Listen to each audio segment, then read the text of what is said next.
ఇదిగో ఇప్పుడు ఉన్న పొజిషన్ను మర్చిపోయి పాతలో ఉన్న పొజిషన్ గుర్తు తెచ్చుకో. చూడు తమ్ముడు, ఈరోజు నీ దగ్గర డబ్బులు ఉందని కుక్కలాగా మొరుగుతున్నావు. అదే కుక్కలాగా అవ్వకుండా చూసుకో. It's not for girl, it's not for boy, it's for both. Today my time is not good, but tomorrow my time will be good.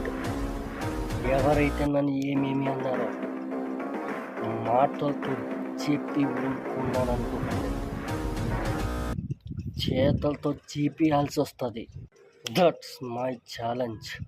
இனி தட்டாலடி காட்டு